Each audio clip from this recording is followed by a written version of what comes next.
Narito ang mga pangunahing balita sa loob at labas ng bansa. Tinagid at kinalap ng Agila News Team. Agila Balita.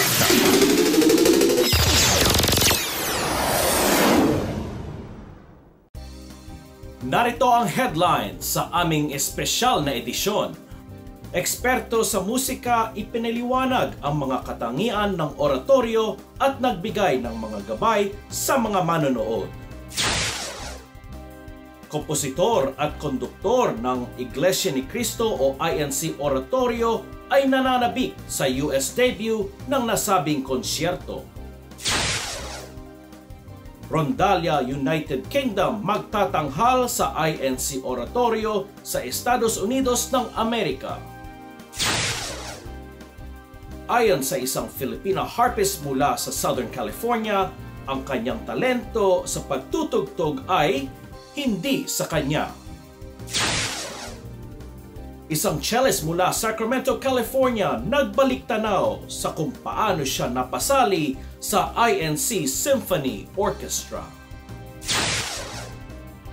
Musika ang dahilan ng magandang pagsasamahan ng mag-amang bahonero o bassoonist mula sa New York.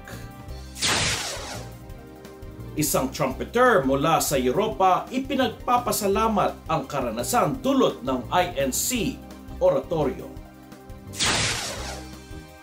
Mga musikero mula Quezon City, Philippines magtatanghal sa New York para sa INC Oratorio. At paghahambingin natin mamaya ang pagkakahawig maging pagkakaiba ng mga instrumentong viola at violin. Agila Balita.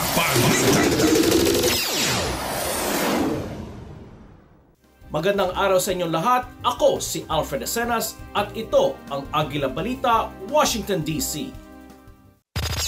Agila Balita.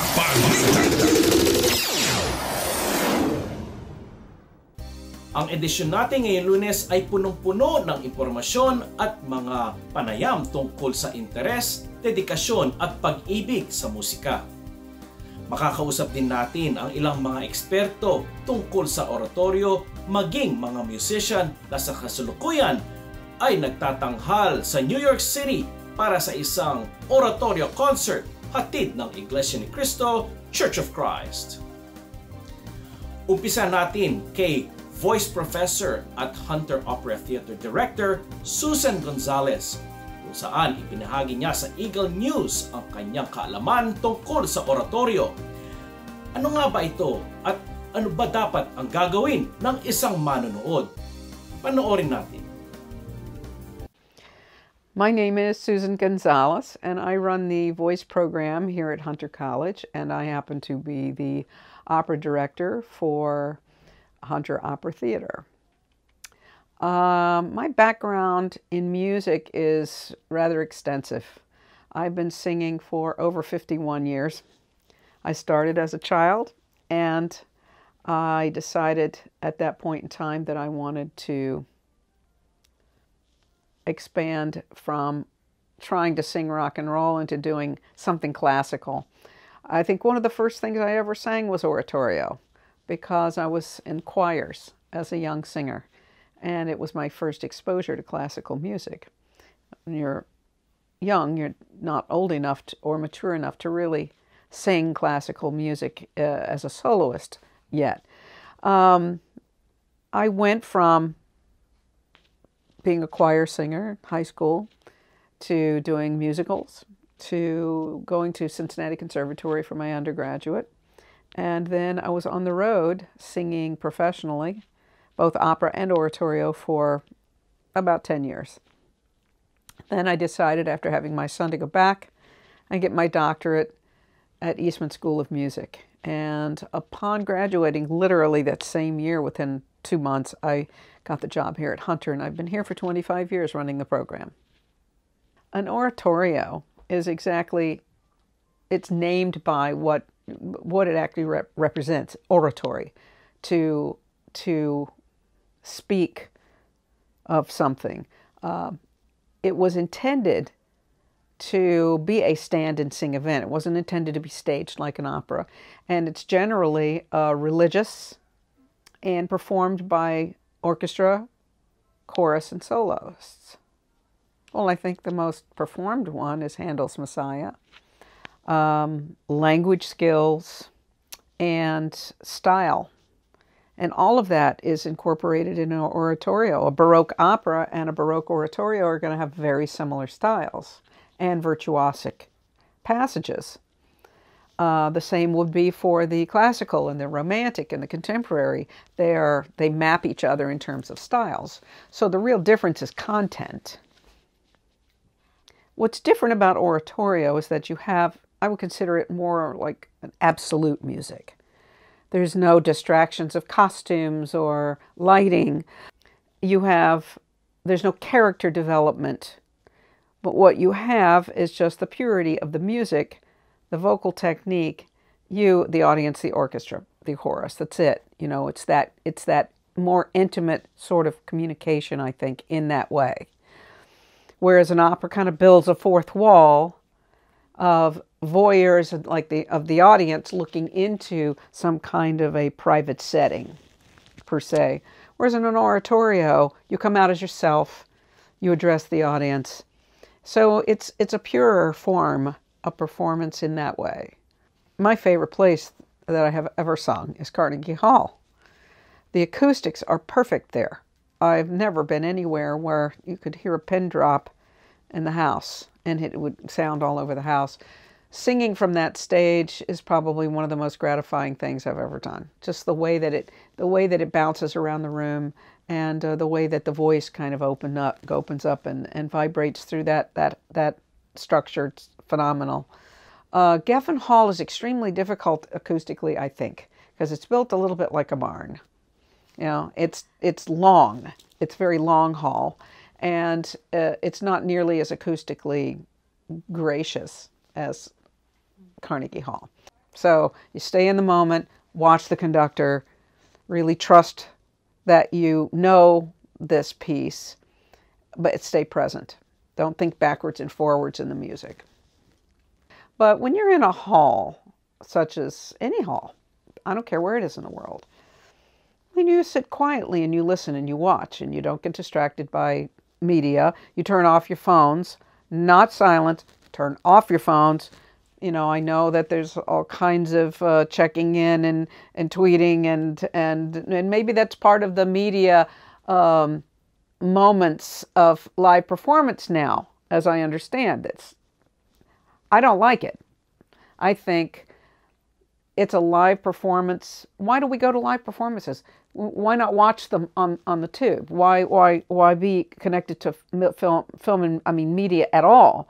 We go to live performances because we want the risk of what might happen in that moment. It's not a replay. It's not cut and edited. It is that moment, that piece of music, and you're part of the performance by just sitting there and being in that energy. So I think out of respect to the performers and out of respect for the other people in the audience, you need to sit quietly, watch, and listen. If it's a good conductor, and I hope it is, then you have to depend on the conductor because he's the only one that can hear everything the way it's going to hit the hall because the orchestra's in front of him and the chorus behind that. So if you're behind the orchestra, I'm assuming that's how it's set up because that's how most oratorios are set up, then you know, you're going to hear the orchestra is going to go this way and then back, ricochet back to you. You can't depend on your ears. You have to watch a conductor. Otherwise, everything's going to turn into total chaos. Well, as a Hunter faculty member, I'm extremely proud that Rod Ramos is going to be making his debut at Geffen Hall.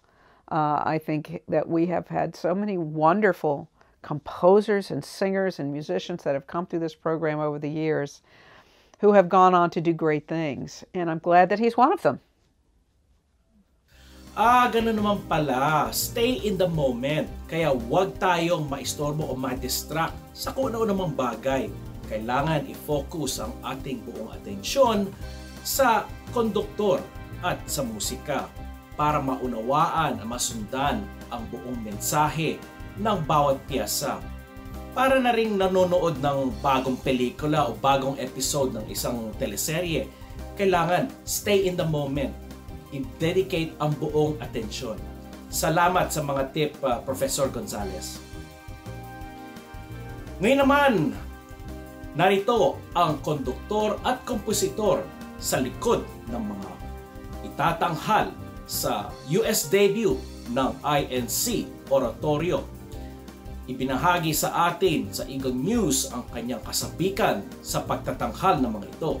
Narito si Ginoong Rod Ramos. My name is Brother Rod Ramos. I'm a minister in the Church of Christ. I also serve as Dean in the New Era College of Music. I'm a composer as well as fulfilling my other duties. I started very young. My parents would often play on the piano or the organ. And the earliest thing I can remember, I was probably 4 when I would climb up on the piano bench and just kind of join them. For a long time, I really loved the works of Beethoven, Rachmaninoff, and Liszt.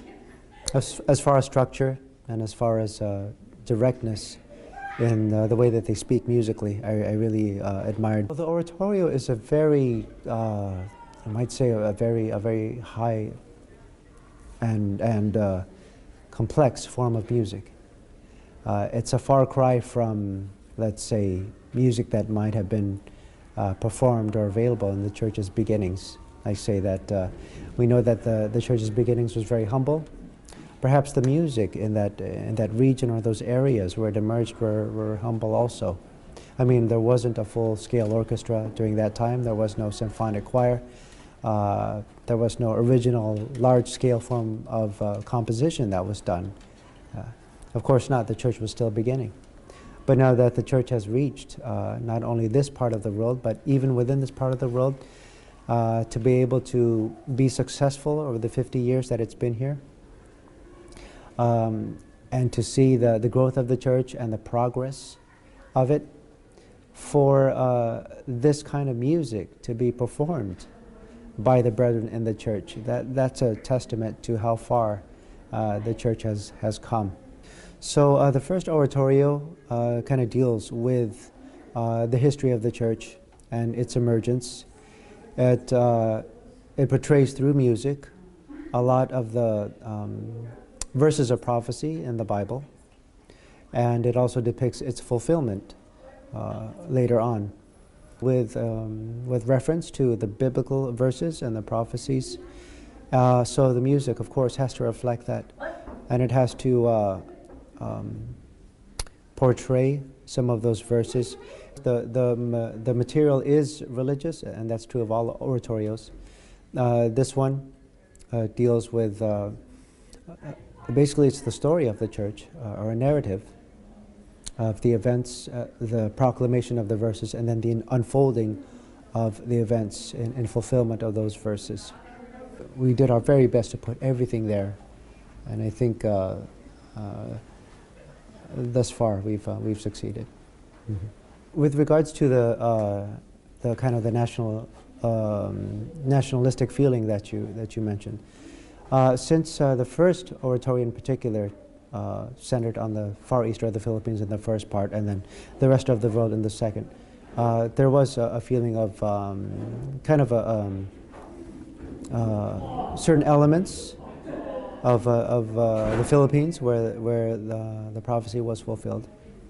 And so even aside from music material, even the very sounds, like the instrumentation, like you mentioned, the rondalia is very, it evokes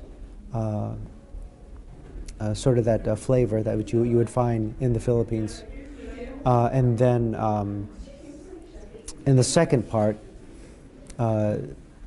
in terms of the harmony that's used in the style, it's kind of more in a modern style, and something that's more, more hustle and bustle.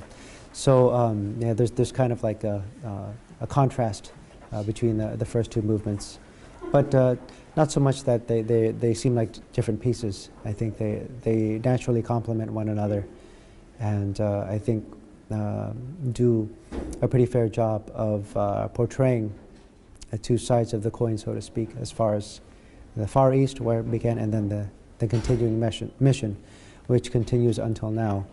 Very excited, and until now, it's just trying to let everything sink in.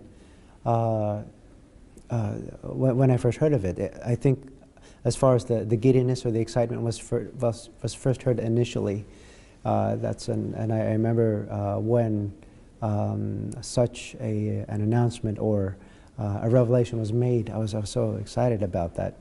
But then as you continue and you realize what's involved, it becomes more tempered, because you have to really devote yourself into the preparation, the making of the music, putting together this huge ensemble, and going about how to prepare them, from the soloists down to every member of the orchestra.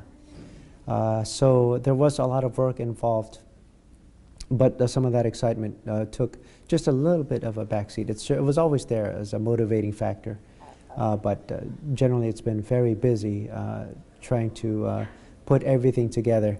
And now that we're so close, just a few days away from the event, a lot of that excitement has come back, but taken new form, because it's actually there. It's very palpable, and to imagine how the audience will react, whereas before you weren't really sure how that was going to materialize. But now, so many elements of that plan have been fulfilled. You can see evidence of God's hand in this, and the help and the result of our devotional prayers. But everything is coming together, musically, spiritually, the brethren involved, the cooperation that can be observed. All of that is paying off little by little. That's being presented, and wherever it may be, it still has to be as perfect and as powerful as possible. We know that there's always been that feeling of happiness for all members of the church, especially when they see the church reach its various milestones. The happiness is there. The music serves in one way to bring that happiness to the front, whatever feeling they may have. Sometimes it's not readily expressed, but whenever they see something or hear something like this, it kind of serves as a way for those emotions to come to the surface, and for their faith in the process to be solidified, because they hear that here's the story of the church being portrayed through music. They know that the ups and downs are there, but to be able to feel it musically, that gives it an added dimension. We hope that they leave the Lincoln Center feeling restored, knowing that they were part of a very historic event, knowing that they will have experienced something very worthwhile in the performance, something that they can take with them after the experience. That this will be a fitting way to put an end, or to put a capstone on the many great events that have taken place in this year. Aside from the content of the oratorio and what it portrays, just the fact that there's an oratorio of this type of music, which involves a high level of performance from all the brethren involved, the sheer number of performers involved, and the fact that it's in a world-class venue, all of that, I think, speaks volumes as to the progress of the church. It shows that not only in the 100 or so years since the church's reemergence in the Philippines, but its mission, as it began here in the U.S., or as it continued in the U.S., and has been here for so long, I mean, it shows that the progress of the church really has been unstoppable. Salamat po sa inyong panayam, Ginoong Rod Ramos. Kasama magtatanghal ng nasabing konduktor ang Rondalia UK. At para mapalawak ang ating kaalaman sa ganitong konsepto ng musika, ating kakausapin si Ginang Norma Velasquez na magsasagot sa tanong, ano nga ba ang Rondalia? Rondalia is a group of musical instruments, string instruments, combined with, let's say, bandurria, laud, octavina, and also a guitar that gives the rhythm of the music. Sometimes some other groups of rondalia, they put other kinds of instruments, but this is purely a native one. The one we formed is purely native instruments. We have also the angklor, but we don't show this time. But the main instruments that we are using are purely the native, the bamboo, stringed. So gusto kong maipakilala sa mga bata who are born here. That's the main objective. So, sa awa ng Diyos naman ay nabuo po ang rondalia in the Filipino community of United Kingdom. Na in love, way back in my younger years, I was in the Philippines. I was a music teacher, and rondalia was one of the major subjects in music. So I was forced to learn, and there I gained my knowledge and abilities, or let's say this, my skill to play string instruments. From the tuning, replacing the strings, and playing, I was able to learn them all. I promised to myself, pagdating ko sa abroad, hindi ko titigilan ito. Magbubuo rin ako kahit saan ako. At sa awa ng Diyos ay natupad ko naman. We are inviting other groups of Filipinos in UK. In our church, mabilis po natuto ang mga bata. But can you believe po, kahit British born sila, they were so curious and very much interested to learn what about these instruments because they have not seen before. You know, made of bamboos, made of woods, and how could it give music, something like that. Music is in my heart, my language, my soul, and everything. And sometimes I call it my medicine. That's on. Sometimes they say it's a joke, but it's really true, you know. So, hindi ko maalis sa puso ko at sa mind ko ang rondalia. Isang objective po na sa rondalyang ito ay maano ang mga bata, malalaman nila ang kanilang Philippine music at Philippine culture. Bagamat naipanganak sila dito, ayaw namin mawala ang Philippine music sa kanilang isip at puso. Very exciting. Of course, I jumped with joy. My members jumped with joy and they couldn't believe themselves po. Salamat sa Ama. Talagang nakikita niya ang mga pagsisikap namin. Talino ng mga bata. So we are also proud and happy. And in that way, we are using our talent sa pagbibigay kaluwalhatian sa Ama. My objectives in here is to show to the Filipino community as a whole, both children and adults, na makilala nila ang salitang rondalia at kung ano ang klaseng band ang rondalia. Ito po ang mga instrumentos na ginagamit po sa pagbubuo ng rondalia. Simula po dito, bandurria, that gives the melody. We can play the melody from here. And for the soprano, and yung ikalawa po, bandurria din, but pwede siyang tumugtog ng alto doon. O kaya soprano 2, can be soprano 1, soprano 2, or just alto. Kaya marami pong magagamit po dito. Bagamat isang klaseng instrumento lang, they can vary the different voices. Ito po naman ikatlo, ang tawag doon, laod. Can you see the laod? Yeah. They are the same on the design, the shape. Kaya lang po, mas mahaba ang handle or what you call neck, the guitar, the neck of that instrument. But they have the same shape. Another one, the last one po. Before I forget, that is for the he can play at for the voice of tenor. And the last one, usually we use that for the bass.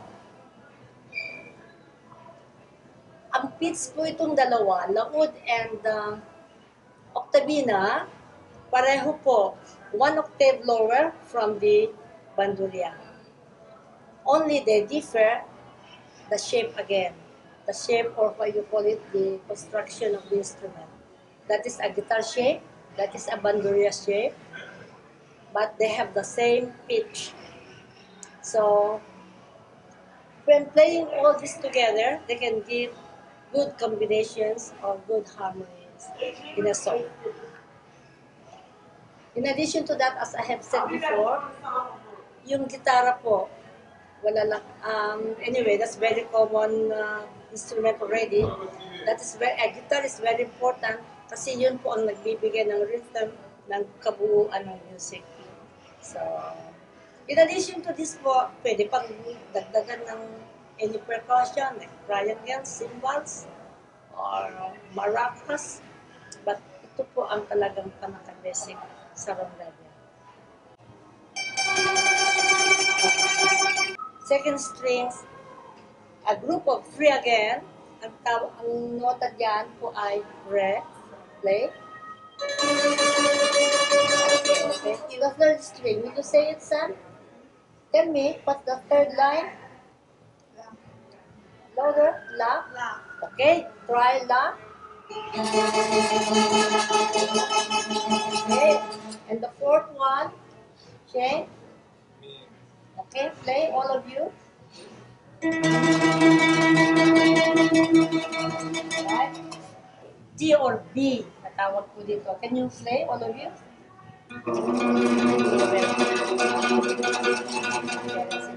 And the last one is fast sharp, pero hindi masyadong masyadong. Fast sharp dito. Maraming salamat sa karagdagang kaalaman, Ginang Velasquez. Sa aming pagbabalik, ayon sa isang Filipina harpist sa Southern California, ang kanyang talento sa pagtutugtog ay hindi sa kanya. Isang cellist naman mula Sacramento, California, nagbalik tanaw kung paano siya napasali sa INC Symphony Orchestra. Kikilalanin din natin ang isang mag-amang bahonero sa New York tungkol sa kanilang magandang pagsasamahan. At isang trumpeter sa Europa nagpapasalamat sa karanasan dulot ng INC oratorio. Magbabalik ang AGILA Balita, Washington DC makalipas na ilang paalala. AGILA Balita.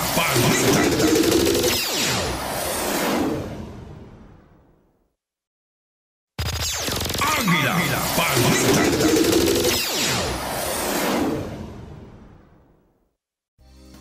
Ito ang AGILA Balita, Washington DC. Ako si Alfred Acenas. Isasalaysay sa atin ni Daniel Yuson ng Southern California kasama ang kanyang mga mahal sa buhay kung paano siya na-inlove o kung paano lumawak ang kanyang interes at dedikasyon sa instrumentong alpa o harp at kung kanino binabalik ang kanyang talentong taglay. Kasama niya ang ating agri-reporter na si Allen Baselyahe sa isang panayam na puno ng inspirasyon. Allen?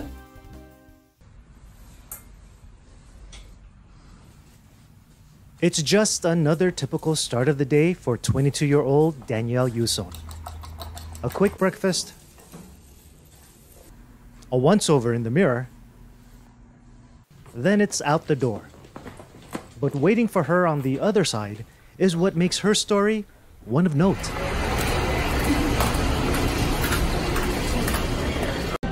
So we just made it to, I don't know, Newark Penn Station apparently.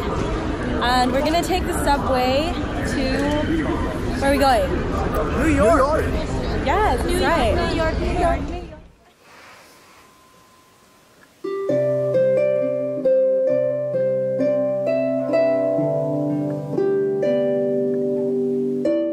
Danielle's journey to the Big Apple started from, of all places, on a chair and with a harp.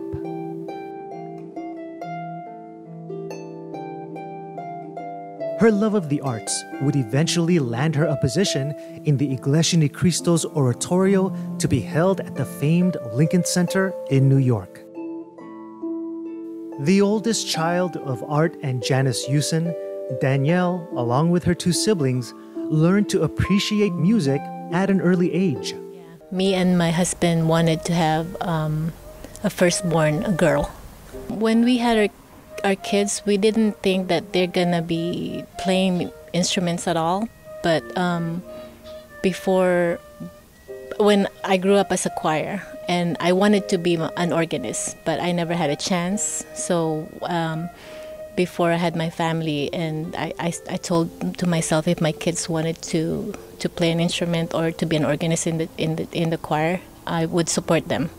What was it like helping her get to all of her harp lessons, finding harp instructors, challenges, victory, successes? What was that like? When she started to play out, going out of town, that's the time we need to find a harp to rent, or maybe transport the harp from one place to the other.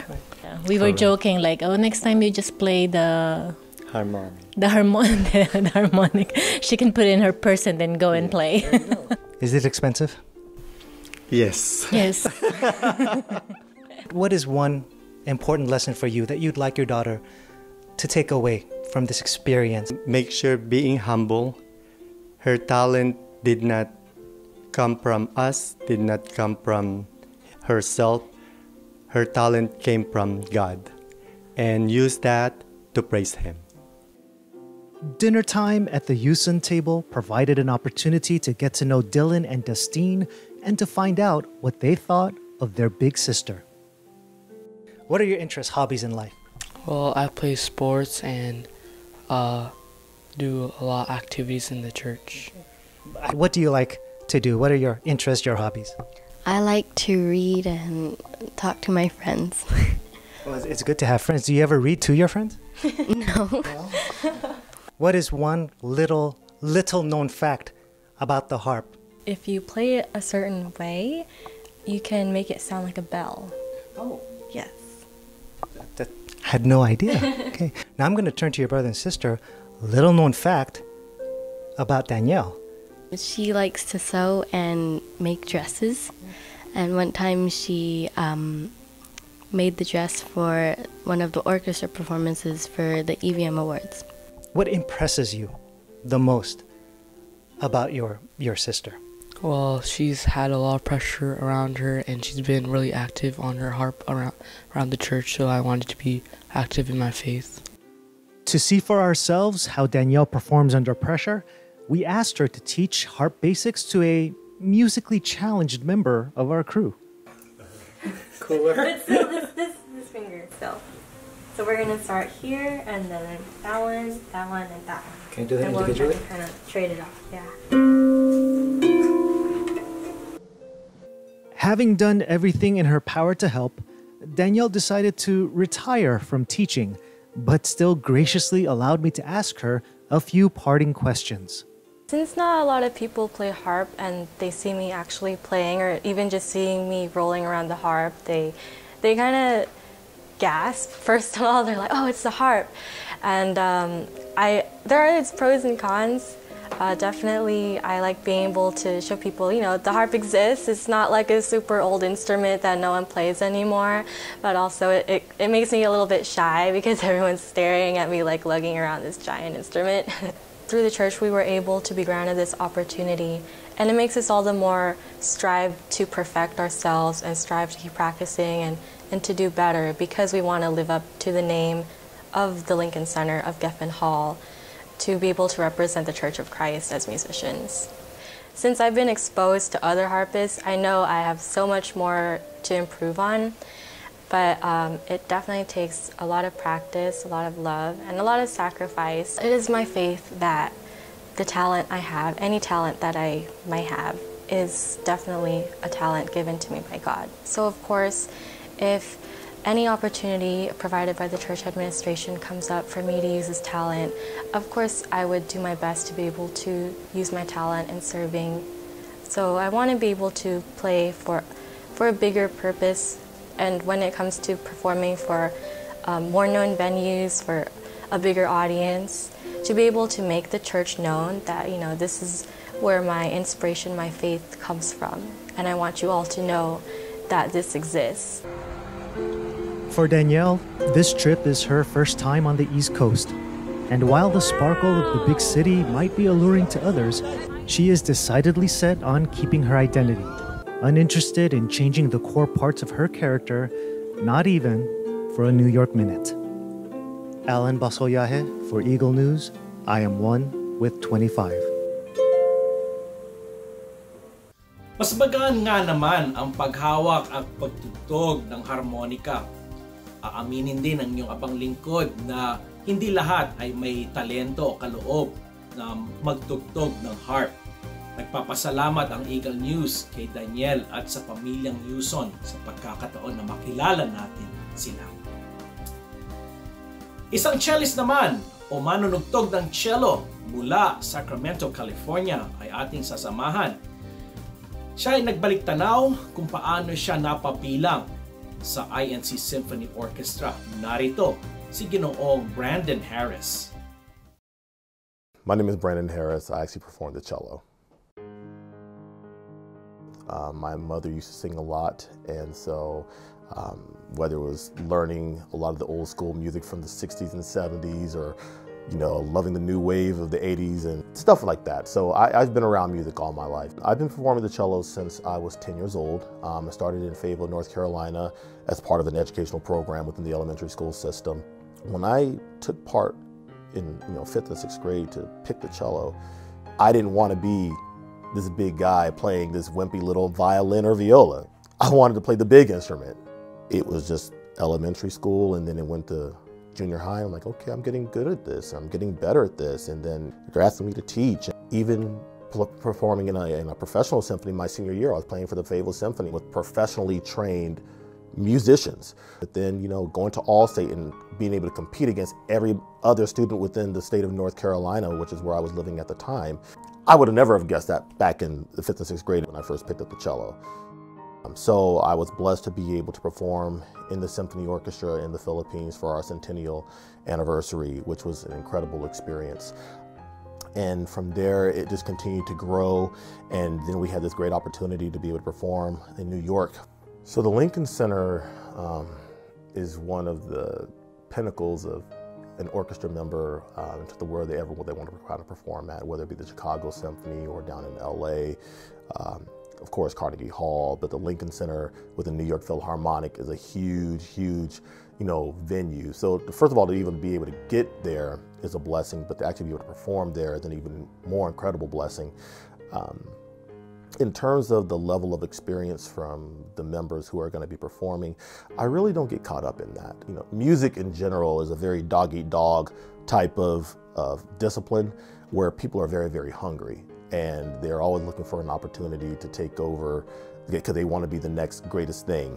It's always kind of a hierarchical type of deal within, music. I think we see that today. But within the INC Symphony, I don't feel that level of competition. I feel there's a lot more humility from those of lesser or even greater experience levels. So it makes it much easier to focus on the piece. I think we all have something to contribute. We're all at different points in our musical journey. And as such, I find it as an opportunity more so than anything to be able to kind of share some of my experiences, learn from others as well. We take it as an opportunity to kind of work and challenge some of the players who may be younger in their career. Some of them just got started just like we did back in elementary or junior high school. So it gives them an opportunity to be able to perform some of these larger pieces that maybe they would not have had an opportunity to actually get to perform. Ca Eduardo has afforded the church to really take ourselves into that 21st century. He's provided the opportunity to, in my opinion, utilize the skill sets of so many brethren within the church and be able to highlight that as well, because there are a lot of skills that many brethren have that some of us have no idea about. And when it comes to the music, we are always based on what is occurring within our worship service. And that's an incredible element. That's a biblical teaching for us to offer praises and songs of praise to our Almighty God.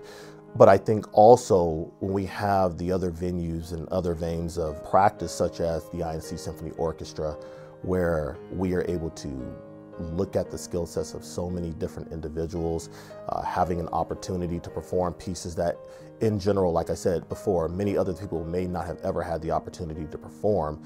Just having the exposure, I think more than anything, it's been an opportunity to gain more exposure and really being able to be groomed by people that have some great experience. If I can kind of go back to the INC Symphony within for the centennial celebration, it wasn't just a performance, it was all of the time of us sitting in the hallways talking to one another, laughing and joking, us having breakfast, lunch, and dinners together. So we created this bond and more of a family, despite whatever locales that we have maybe coming from or whatever districts that we've been a part of. And so we're able to bring that into the practice room, and we challenge one another. But we're never mean to one another. We're always trying to build up and build up. And I didn't know that by picking up that cello, that was going to be how my college years were paid for. I had no clue that it was going to turn into something as it has. It all kind of goes back to that verse where it talks about God's ways are not our ways. Siya nga naman, pag walang inggitan, mas madaling matapos ang trabaho, mas masarap ang pagsasamahan. Tulad na lang sa pagtugtog ng isang komplikadong piyesa sa isang konsyerto. Salamat dyan, Brandon. Ukol pa rin sa pagsasamahan, tumawid naman tayo mula California papuntang New York, kung saan sasamahan natin ang isang mag-amang bahonero or basunist na nagsasabi ang musika ang dahilan ng kanilang magandang relasyon bilang father and son. Narito ang kanilang kwento. I'm very fortunate and very blessed with dedicated parents. Just hung out a lot. He just took me everywhere he went since I was a little kid, and he got me into like all the music that I listen to now. Like, we're so close now that it's more like he's the bigger brother and I'm the little brother.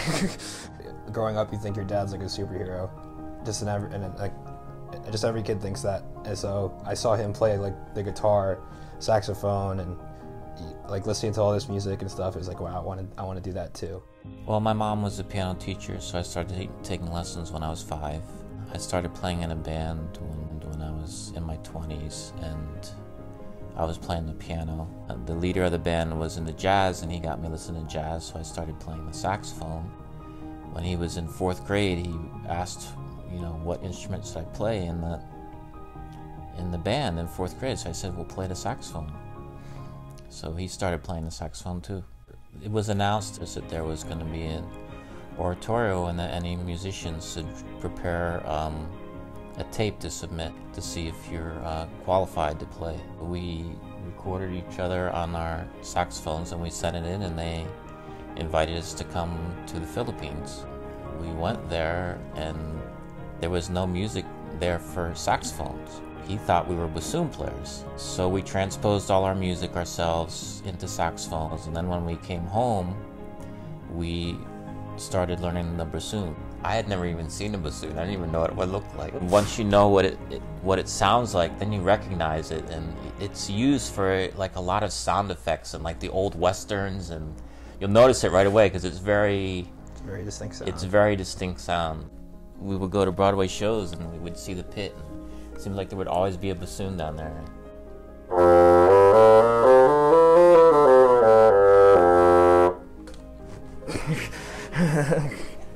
It can play it has a big range. It can play in fact, I think it's 5 octaves, right? It's very hard for me compared to him, so lots of times I have to watch what he's doing just to know what to do next. When I practice, my mom's usually like roaming the house, and she'd be like, Austin, you don't sound good at all. And I'm like, that's just how the instrument sounds, Mom. Like I can't do anything about it. Just growing up in New York and just seeing like how influential the Lincoln Center was, like just the fact that we're playing there on Sundays, like it's a dream. Yeah, I feel pretty much the same way.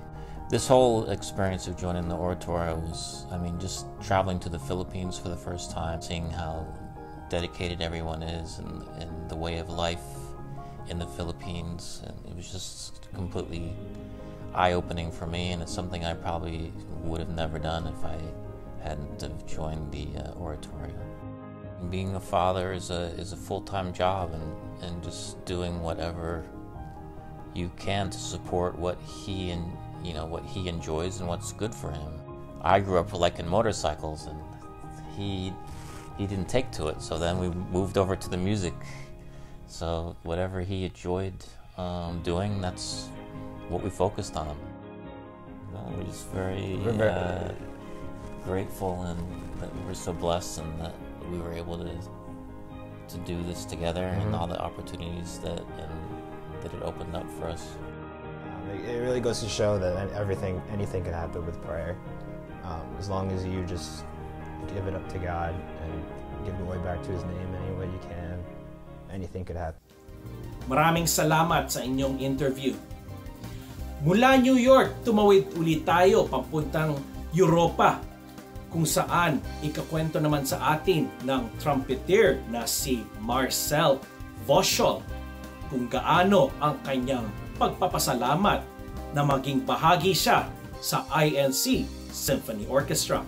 Panoorin po natin. My name is Marcel Voschel. I come from Spijkenisse in the Netherlands in Northern Europe. I started playing instruments when I was 16 years old, and I started my career with the English horn. Then I took over to the trumpet. Basically all the brass except for the saxophone, which is not my kind of instrument. The INC Symphony Orchestra feels like family. The first time I saw the members of the orchestra, it felt like they already knew you way before, but we never met before. When they saw me, when they introduced, it was friendly, and we spoke to each other like we already knew each other. So that feeling that you are welcome, even though you're from another country, but the brotherhood, the feeling, the love for each other was really overwhelming, and it made me feel at home here, all the way in New York. Well, we are now in an orchestra in which we are performing for the glory of our God, and the blessings He gave me, my skills in music. Now, I was always praying that someday, somehow, I can use my skills for the church. That's, I think, one of the biggest blessings that you can receive as a musician, that the skills you receive from our God, that He allows you to use it in worshiping and praising His name. If you are listening closely, you can follow the story about the life of the Sugo, and you just need to experience the singing of the choir, the soloist, the music of the orchestra. Just let it happen and be taken away by the music, and hopefully the emotions that we are trying to bring on to the brethren, to the people, to listen to this concert, hopefully they will understand through the music and the singing what we stand for inside the Church of Christ. The overall experience for me is the experience of the brotherhood here in the United States, the love and the care of all the people taking care of all the brethren, of all the orchestra members, the choir members, the performers, all the things that they do for us.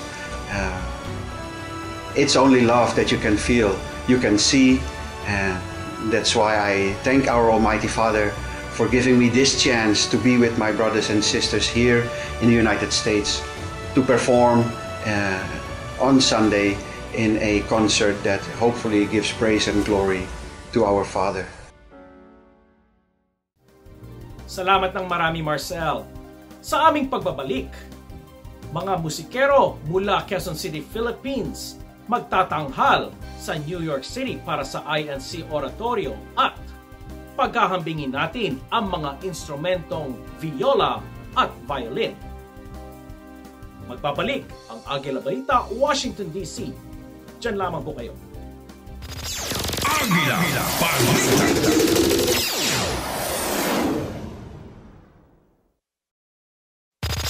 AGILA Balita.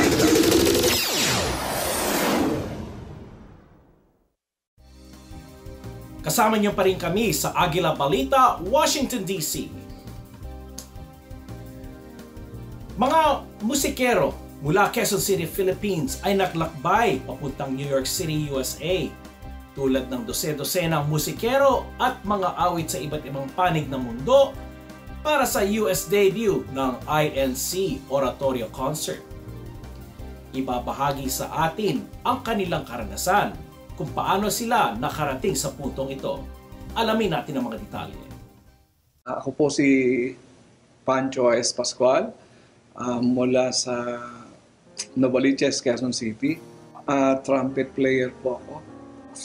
Sa totoo lang, ayokong mag-trumpet dahil uncle ko, tinuturuan niya ako ng trumpet. Pero nung umpisa tinuruan ako, ayoko dahil sabi ko sumasakit yung dibdib ko. Pero nung matuto kong tumugtog ng bahay kubo, ayun, doon na nagsimula yung nagkaroon ako ng interes sa pagtugtog. 2013, February, ibinigay po sa amin yung piyesa ng oratorio para po sa centennial na gaganapin sa Philippine Arena. Paglagyan ng kasiyahan.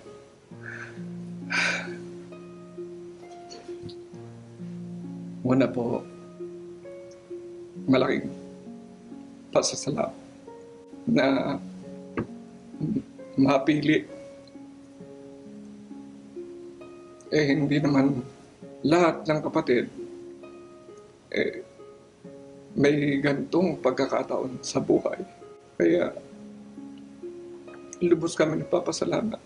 Una sa Panginoon Diyos, sa pamamahala, sa lahat ng tumulong mula kay Carol na siyang pumili sa amin para mabuo ang gagawing oratorio dito po sa New York. Pasensya na kayo, medyo galak lang. Matagal na ito Natutuwa po ako. Nagpapasalamat po ako sa pamamahal. Salamat po sa Panginoon Diyos. At ibibigay namin ang lahat ng aming makakaya sa kapurihan ng ating Ama. Salamat po. Isang panibagong tagumpay ng Iglesia ang gagawing ito. Karagdagang tagumpay ng Iglesia sa kapurihan ng Diyos. Sila nga po pala yung aking mga kasamahan sa Quezon City Symphonic Band na nagtatrabaho po kami sa Quezon City local government as musician. At siyang trombonista namin, si Ka Francis Tupas, ang horn, si Ka Enrico Ada Cruz. Sila po ang aking mga kasama sa Quezon City.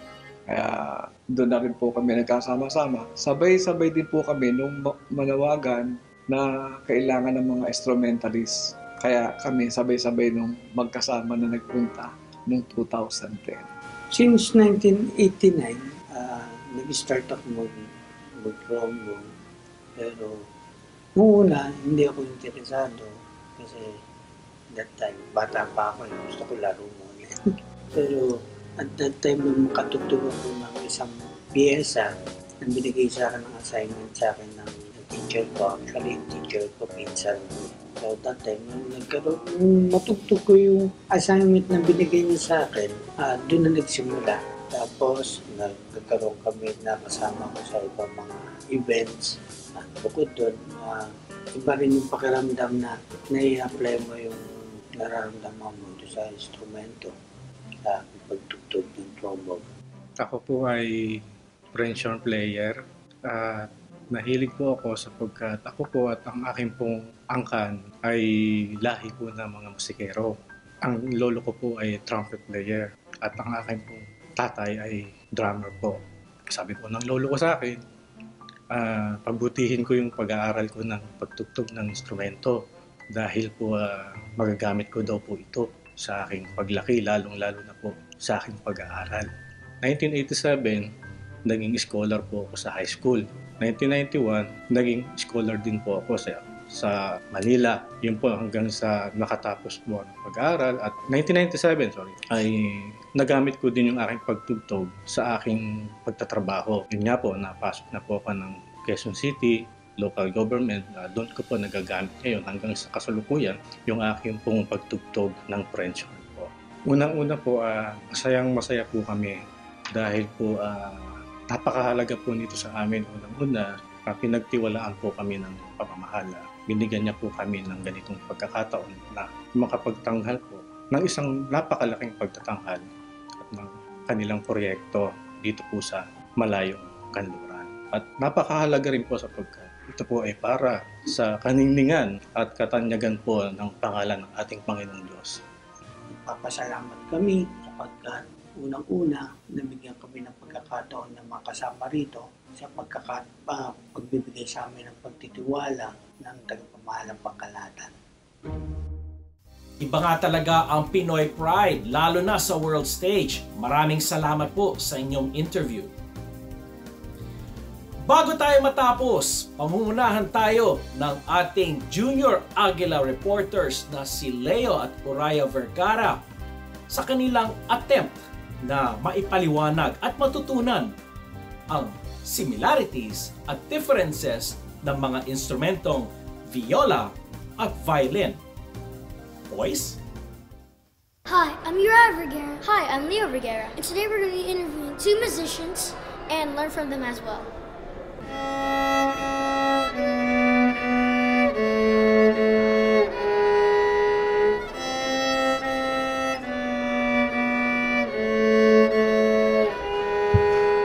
What instruments do you have? I have the viola, which is basically a smaller cello. This is a violin, which is a smaller viola. The viola has a deeper sound than a violin because this one is very high-pitched. And it pretty much has a different range of musical tones that it could make. So viola has a bigger size and thicker strings, a violin smaller and has thinner strings. This is the bow.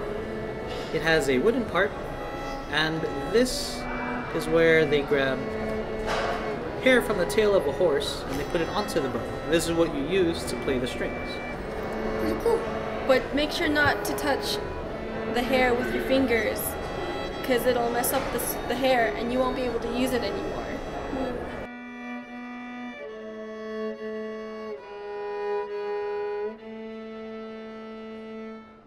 For this song, well, usually on the violin and viola you play single notes. A chord is a bunch of notes played together. Like everything in life, you need to take a bit of time to learn a skill, but the more you practice, the better you get. Do you want to learn? You want to play it? Sure. Here. So you can hold it like a guitar. How do I do it? You can hold it like a guitar, like how he's holding it. Yeah. So like this. Yeah. Here, you can try it. And then you can put your fingers onto the strings, and you just pluck, and it makes sound. You can just put your fingers anywhere on the strings and it'll make a different sound every time. So for the viola, this is called the C string and it's the lowest string that we have. On the violin, the lowest is the G, then you have the D, the A, and the E string. The E string's too high for me, that's why I never chose violin. Playing instrument is always fun. But it's definitely more fun to play instruments with other musicians. The more you practice and play it, then the better it gets. So at first it was really hard, and I didn't really like it because it was really hard for me to learn. But then the more I learned, it was more fun to play. It's really big. Oh. Other shoulder. I know. Oh no. Other side. Your left shoulder. It feels so hard. I know. You can try. Other way. Point it that way. Here. Hold it. You Other can hold side. it right here. How do you hold it? You can play the other string. I can't. I know. It's too big. I know. Thank you guys for the lesson tonight. I'm Uriah Vergara. And I'm Leo Vergara. I'm Janine. And I'm Xylo. And we are 1 with 25. Ganun naman pala. Sa unang tingin, halos walang pinagkaiba nga ang viola at ang violin. Pero sa pagtugtog, may kanya-kanyang dating. Salamat ulit sa ating mga junior reporter na si Leo at si Oraya. At yan ang kabuuan ng AGILA Balita, Washington DC. Samahan muli kami sa susunod na Lunes para sa isa na namang malamang edisyon puno ng mga balita, impormasyon, hatid ng aming mga bureau sa iba't ibang panig ng mundo. Dalawin ang aming mga website maging ang aming social media pages na naka-display sa inyong mga screen. Maraming salamat po sa inyong pagsubaybay. Ako si Alfred Asenas, always one with 25. Diyan lamang kayo, magbabalik ang Agila Balita. Sumainyo ang mga balitang kinarap, maingat na isinulat at inihanay ng Eagle News Service.